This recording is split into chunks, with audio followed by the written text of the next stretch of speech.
Antzinako euskarari buruzko aurkikuntza garrantzitsu baten berri eman du gaur Aranzadi Zientzia Elkarteak. Arangurengo Irulegi mendia aztertzen ari zirela, esku baten itxurako pieza berezi bat topatu zuten, Kristo aurreko lehenengo mendekoa. Aurrean idatzirik darama hizkuntza baskonikoan, orain arte agertu den testurik zaharrena eta luzeena lau lerro ditu, lehen hitza sorioneku gisa transkribatu dute, eta ondorengo guztiek ez dute inolako antzik gaur egungo euskararekin. Aurkikuntzak frogatu du, inguru horretako herritarrek baskonikoz hitz egiten zutela garai hartan eta hizkuntza horretan alfabetatuta zeudela.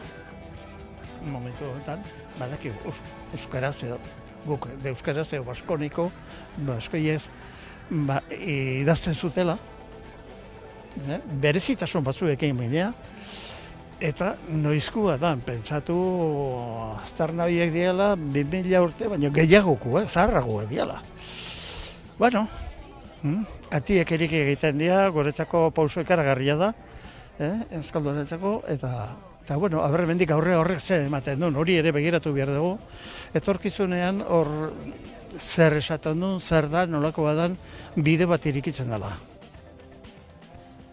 Bestalde badira 2 hilabete irailaren 14an zehazki Euskal Hautetsiz osaturiko delegazioak bilera egin zuela Parisen hezkuntza ministerioko ordezkariekin. Antxon Kurutxarri, Euskararen erakunde publikoaren lehendakaria buru izan zuen delegazioak aldarte berria sumatu zuen lanbilera horretan, naiz eta bilkurak emaitza zehatzak ez zituen ekarri, zentzuzko epe batean Frantziar hezkuntza ministro berriak erantzun bat emango zuela azterketak euskaraz egiteko aukerari buruz hitza eman zuten hezkuntza ministerioko ordezkariek. Geroztik, murgiltze ereduan jarduten duten ikasleek ez dut inolako erantzunik jaso, gauzak horrela mobilizazioa egin dute gaur Bordelen azterketak euskaraz pasatzearen alde zehaskako ordezkariek. Eta larun batean berriz milaka lagunek bat egin zuten EH Bilduren deialdiarekin eta manifestazioa egin zuten Bilbon, Abante Euskal olatu geldiezina lelopean. Amaiera ekitaldian EH Bilduko koordinatzaile nagusi Arnaldo Tegik olatu erraldoia eta ilusio uholde bat sortzeko dei egin zien Bilboko udaletxearen aurrean bildutakoei. Horra adierazi zuen egungo krisi egoerak baduela alternatiba eta ongizate hitzarmena aurkeztu zuten. Goizonetan ordea Unai Urruzunok hartu du hitza eta hurrengo larun batean EH Bilduk egingo duen komunikazio ekintza zuzena azaldu du. Masa sozializazio dinamika handi bat jarriko dugu abian, beste alternatiba bat sozializatu beharra ikusten dugu eta horretarako Euskal Herria Bilduk lehenik eta behin bere komunitatea, bere kidegoa aktibatuko du, milaka eta milaka lagun Euskal Herriko herri txoko guztietara eramango du gure proposamenaren bozeramale, gure proposamenaren mezuaren zabaltzaile izan daitezen. Arratsaldeon, bestaldetik, hilaren 25-era begira, emakumeen aurkako indarkeria desagerrarazteko nazioarteko egunean, kanpaina bakarra izango da urten Araban, Bizkaian eta Gipuzkoan, berdintasun, justizia eta gizarte politiketako sailak, emakunderen bitartez foru aldundiek eta eudelek kanpaina bateratua sinatu dute. Erakunde guztien artean, koordinatutako kanpaina honek bakarrik bai dela baietz izena du eta oraindik ulertu ez duten gizonei zuzentzen da. Denok bat egitea erabaki dugu. Emakumeen aurkako indarkeria desagerrarazteko lanak hala eskaintzen dugu eta herri bezala denok batera erantzutea.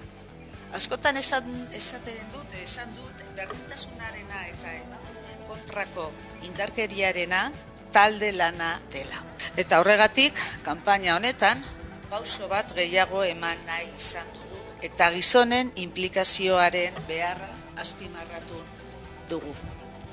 Ekonomian, garraioaren defentsarako plataformak grebara deitu ditu sektoreko langileak. Hala ere, Euskal Herrian lanuztearen eragin txikia izaten ari da. Hiru eta Tradisna hegoaldeko garraiolarien sindikatu nagusiak ez direlako protestara batu. Joan den martxoan, 20 eguneko greba mugagabea egin zuten eta hainbat neurri adostu zituzten Espainiako gobernuarekin, baina gehienak ez dira bete hiru sindikatuko ordezkari Jon Altunaren hitzetan. Guk ez dugu esaten arrazoirik ez dagoenik greba egiteko. martxoan erabaki genuen parte hartzea, plataformak deitu zuen greba, ikusi genuen, beraien aldarrikapenak eta gurek bat egite zutela. Eta ikusi duguna da, orduan berotan, zenbait,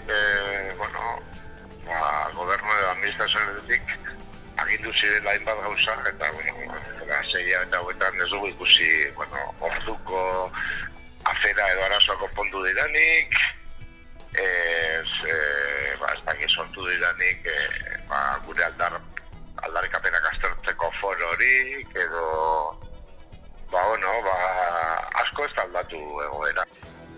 Ordea, 3 egunez, animazio ugari izan dira, Bizi den mendiaren alde izenburupean egin den lurrama laborantza herrikoiaren azokan. Azaroaren 10-etik 12 ospatu den azokaren 17. edizioa ederki amaitu dela nabarmendu dute antolatzaileek, igandean prentsari gorritako oharrean.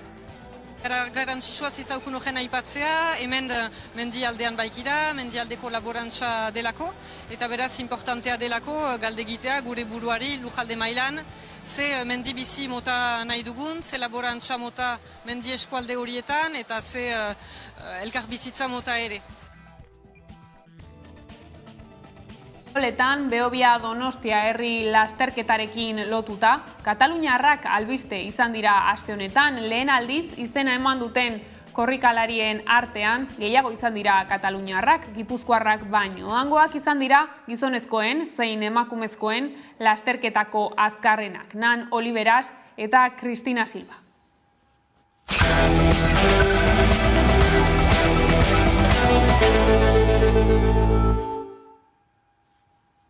Hizkuntza baskonikozko idazkunik zaharren aurkitu duten Nafarroan, Kristo aurreko lehenengo mendekoa, Sorioneku, Arantzadi Zientzia Elkarteko ikerlariek, Arangurenen topatu dute Irulegiko eskua, eskuin esku baten forma du, brontzezkoa da, eta laulerroko inskripzio bat dauka.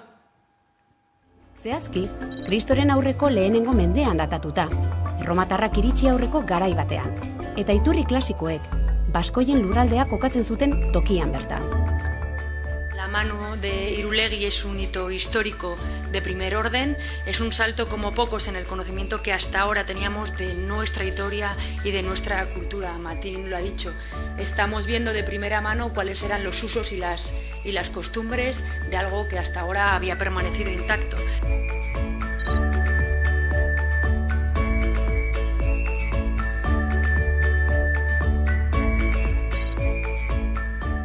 Lehenik erran testua, esku hau bera, interpretatua izan dela pieza apotropaiko bat bezala. Hau da, zoriona erakartzeko eta, hain justu lehen hitzean oinarritzen gara horretarako, zoriona erakartzeko eta gaizkia uxatzeko.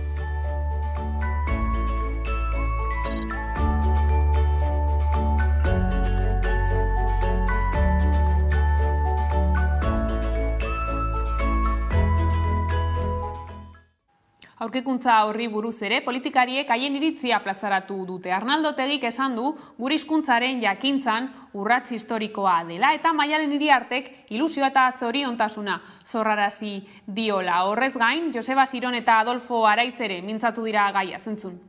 Honek gauza asko erakusten ditu, batetik hizkuntza hau erabiltzen zela Euskal Herrian erromatarrak iritsi aurretik, hori nolabait bagenekien, baina horretaz aparte Irulegiko eskuak ere erakutsi du garai hartako euskaldunak haien hizkuntza idazteko eta irakurtzeko gai zirela. Izugarrizko aurkikuntza da, izugarrizko berrian ikustu dut oraindik ez garela gai esateko benetako garrantzia zen izango den, baina dena dela Kristo aurreko lehenbiziko mendeko horrelako aurkikuntza izatea, eta Nafarroan hain zuzen ere diodan bezala, guretzat oso garrantzizkoa da. Bestalde, 2 hilabete igaro dira Euskal Hautetsiz osaturiko delegazioak hitzonak jaso zituela Hezkuntza Ministerioko ordezkarien ahotik Parisen. Geroztik, brebet eta basoa azterketen gainean inolako berririk ez du jaso zehazkak, eta gaur eguerdian mobilizazioa antolatu du Bordelen.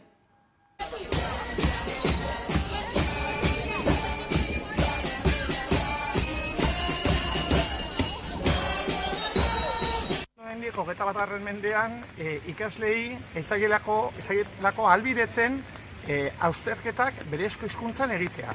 Alegia, ikaskuntza prozesua euskaraz berezko hizkuntzan egin ostean, ezin dituzte beraien jakintzak egiaztatu ikasi duten hizkuntza doan. Azterketak euskaraz! Azterketak euskaraz! Hor gira erantzun bat lortzeko, Papendiai ministroak hitz eman zuen erantzun bat epe labur batean, 2 hilabete pasa dira eta ez du deus egan, beraz gu hasten gira mobilizatzen.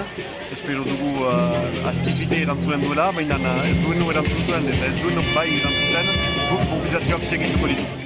Azterketak eskolaz nahi ditugu, eta ez urrengo urtean, orain nahi ditugu.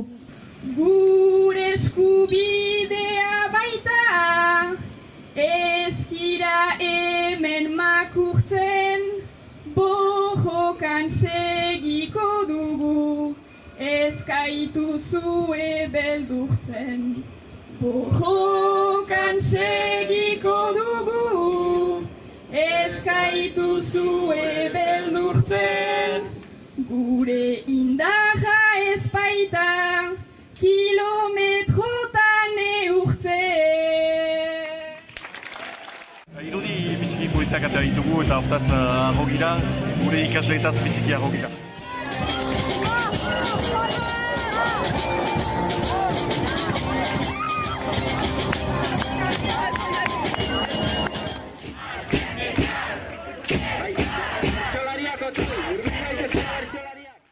Gai aldatuta aipatu dugu lerroburuetan, krisiaren aurrean, herri olatu bat altxatzera deitu du EH Bilduk larun batean Bilbon. 20.000 eta 12.000 herritar artean bildu zituen koalizioak antolatutako manifestazioak. Bertan, Arnaldo Otegik adierazi zuen, egungo krisi egoerak baduela alternatiba eta ongizate hitzarmena aurkeztu zuten urrengo larun batean, hilaren 19an, EH Bilduk egingo duen komunikazio ekintza zuzena azaldu du, zeinak ongizate hitzarmenak jasotzen dituen proposamen alternatiboak herritarrei helarazteko xedea izango duen. Erronka guztiei aurre egiteko jaio ginen. Gu mugimendu herritar bat gera. Ezkerrekoa, feminista, euskalduna, gaztea, ezain gaztea, abertzalea. Euskal Herri luze zabalean bere konpromisoa herriaren etorkizunarekin lotzen duena. Esperantzaren blokea gara. Elkar zaindu, maitatu, babestu eta komunitatea indartu. Etengabe, ez galdu irria sekulan. Guk ez genuen sekula galdu. Ez da ziegetan ere ez, ez da kartzeletan ere ez.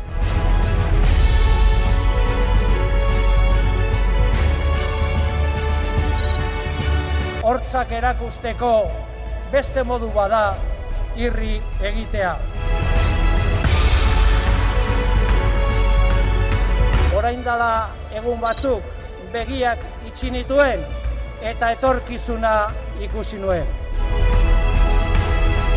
Eta irabazten dugu.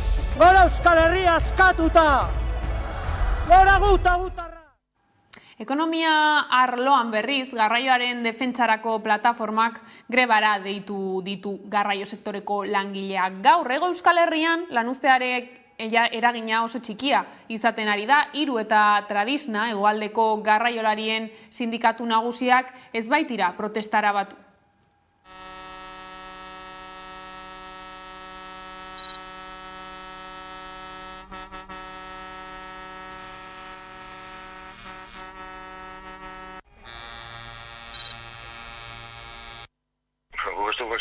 Arrazoirik ez dagoenik greba egiteko. Txoan erabaki genuen parte hartzea, plataformak deitu zuen greba, ikusi genuen, beraien aldarrikapenak eta gurek bat egite zutela. Eta ikusi duguna da, orduan berotan, zenbait, gobernu edo administrazionetik agindu zirela hainbat gauza, eta, 6 eta hauetan ez dugu ikusi, orduko afera edo arazoa konpondu diranik. Es innecesaria porque en marzo ya conseguimos algo muy importante, y es que el precio del gasoil se refleje, si sobre el gas él tú lo reflejas en tus precios, ¿no? Bestalde Araban Aintzane Mendia Tubacexeko langilea absolbitu dute. Pasaden astelenean izan zen bere kontrako epaiketa. Fiskaltzak 15 hilabeteko espetxe zigorra eskatzen zuen Behargin Laudioarrarentzat agintarien kontrako atentatuagatik.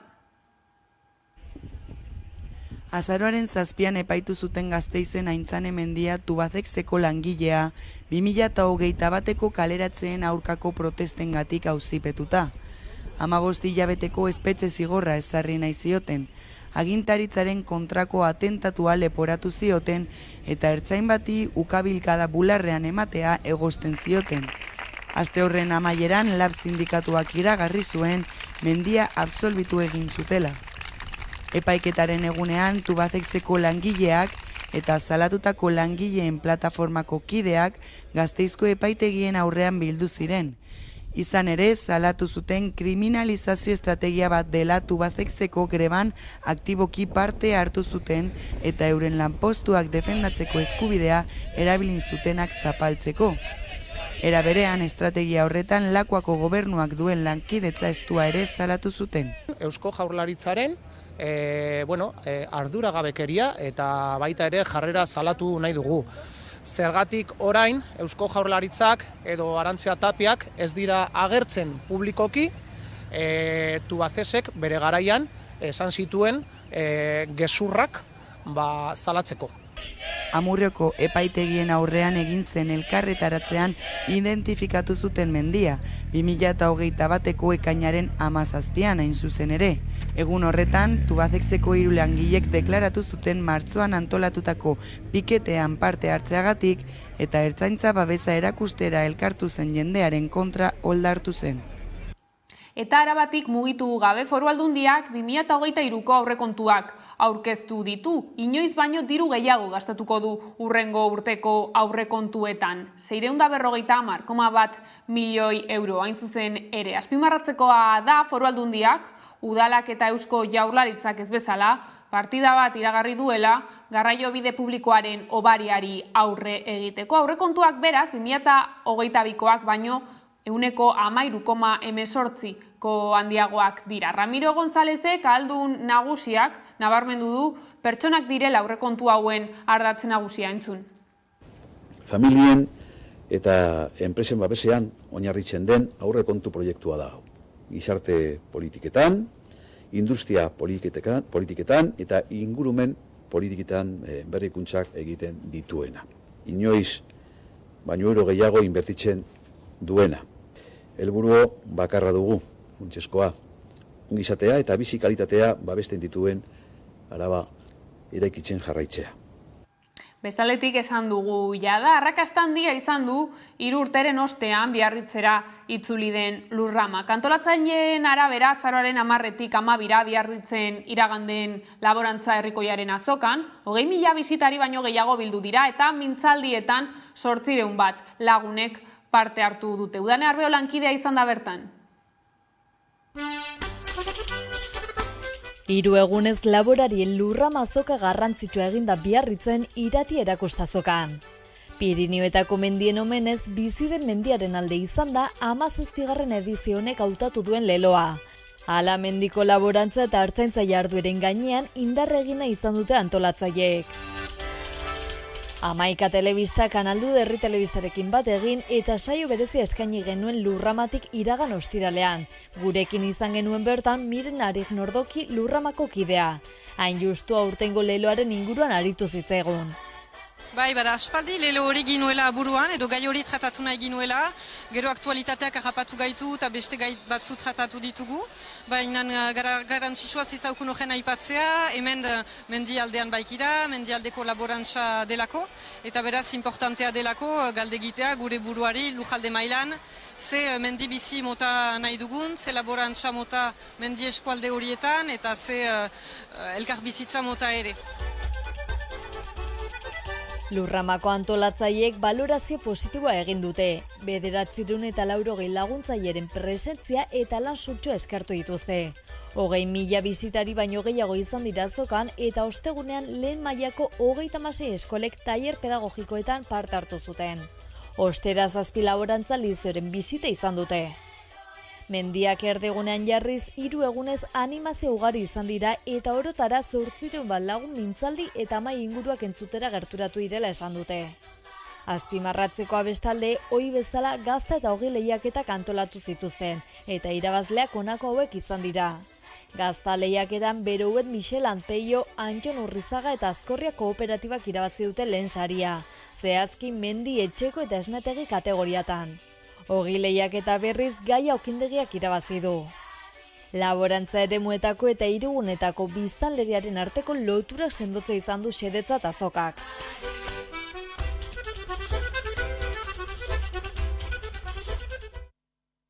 Eta aurrera doa Zaldibarko zabortegiaren amiltzeari lotutako prozedura judiziala eta horri dagozkion berriak jakinarazi ditu auzia daraman Durangoko instrukzio lehenengo epaitegiak. Epaileak erabaki du zabortegiaren hainbat fasetan esku hartu zuten Eusko Jaurlaritzako ingurumen teknikariak ikertzea. Durangoko epaitegi bat Eusko Jaurlaritzako ingurumen saileko 3 teknikari ikertzen ari da Zaldibarko zabortegia 2020ko otsailaren 6an ereiztaren auzian zuhurtziagabekeriaz prebarikatzea egotzita. Ingurumen arloko 3 teknikari horiek deklaratzera deitu ditu epaitegiak 2023ko otsailaren 28an. Teknikari horiek esku hartu zuten Berter enpresari 2011ko martxoaren 24ko ingurumen baimen bateratu eman zitzaionean. Baimen horrek 2007ko urtarrilaren 22ko IBBa eraginkor bihurtu zuen eta zabortegia ustiatzen hastea ahalbidetu zuen. Era berean 3 pertsona horietako bati deitzen zaio 2017ko ekitaldian programatutako ikuskapenetan parte hartu duelako. Gaian sakondu Zaldibarko hondamendiaren inguruan 2 prozedura judizial egon dira. Lehenengoa Luiziak harrapatutako 2 langileen heriotzagatik. Hori 2021ko irailean itxi zen, fiskaltzaren eta inputatuen arteko akordio batekin. Berter Recycling zabortegiaren enpresaren 3 arduradunek beren gain hartu zuten heriotza horien erantzukizuna, 6 hilabeteko espetxe zigorra onartuz eta hildakoen familiei kalte ordaina emanez, eta horrela kartzelan sartzea saiestu zuten. 3 akusatuak enpresako jabea Jose Ignacio Barinaga, gerentea Arrate Bilbao eta ingeniari burua Juan Elosegi ziren. Bada bigarren prozedura judiziala ingurumen eta osasun publikoko ustezko delituei dagokie, eta esan bezala otsailean deitu dituzte deklaratzera Jaurlaritzako ingurumen saileko teknikariak.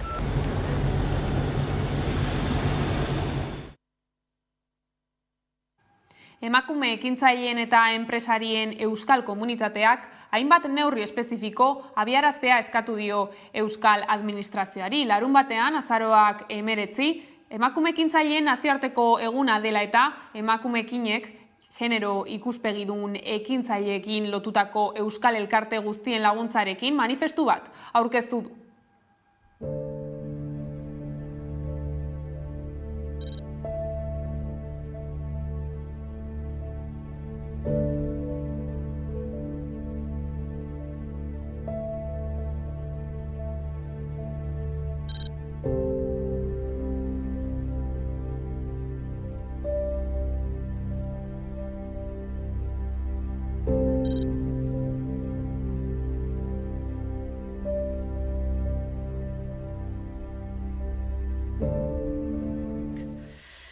Bat, ekintzailetzan ematen den soldata arrakala neurtzea. 2, zaintzaile autonomoentzat kotizazio kuota espezifiko bat sortzeko lan egitea. Eta 3, berrikuntza, teknologia eta eraldaketa digitalerako laguntzetan genero ikuspegia txertatzea.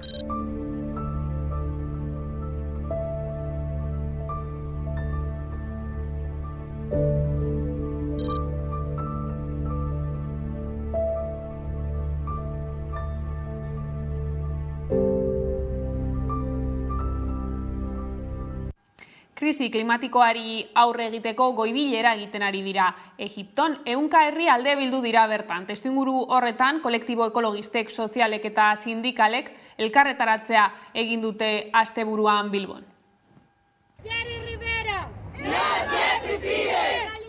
COP27 Nazio Batuen Erakundaren klima aldaketari buruzko biltzarra egiten ari dira egunotan Egipton, eta ari begira daude talde ekologistak Euskal Herriko kolektiboak barne. Bada klima larrialdiari aurre egiteko bidean premiazko neurriak hartu behar direla ohartarazi dute hainbat kolektibo ekologistak eta sozialek Bilbon. Mezuak Eusko Jaurlaritzari eta Madrilgo gobernuari zuzenduta zihoazen. Bizkaiko hiriburuko kaleetara atera dira gobernuei trantsizio energetiko bidezkoa demokratikoki irmoa eta nahikotasun irizpidearen araberakoa lortzeko politikak ezartzeko konpromisoa eskatzeko. Elkarretaratzea egin dute asteburuan Bilboko Arriaga plazan. Klima aldaketak migratzera behartzen du bezalako leloak idatzita zituzten pankartekin. Kolektibo ekologistek nabarmendu dute arrisku klimatikoaren aurrean muturreko bero, lehorte eta sute fenomenoekin ekonomiaren eraldaketa, emisioen murrizketa eta justizia klimatikoa direla erantzun posible bakarra. COP27 bildutako gobernuei eskatu diete trantsizio saihestezinei modu justu eta solidarioan heltzeko, etorkizun bizigarriaren babesa lehenesteko eta bizitza prekarizatuenak erreskatatzeko. Greenpeace ekologistak martxan eta Fridays for Future taldeek, ELA Lab, Comisiones Obreras, Estilas eta CNT sindikatuekin, Mundu Bat Fundazioa eta Mugari Gabe taldeekin eta Auzo elkartekin bat egin dute elkarretaratzean.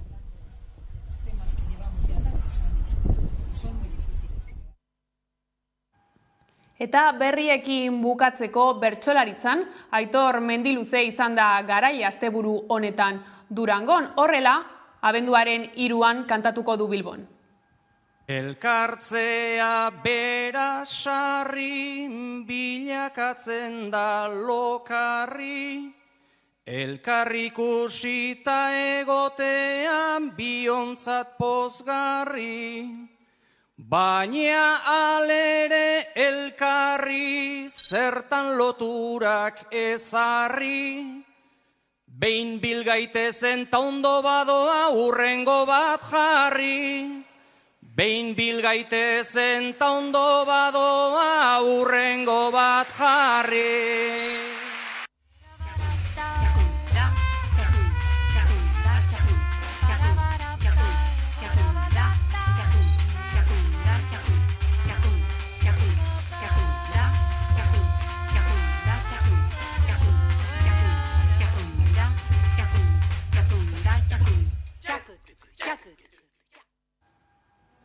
Eta horrela iritsi gara albistegiaren bukaerara. Hauek izan dira arratsaldeak gurean gaur utzi dituena. Guztiak eta gehiago nahi duzuen aldiro 11.eus atarian. Gero arte.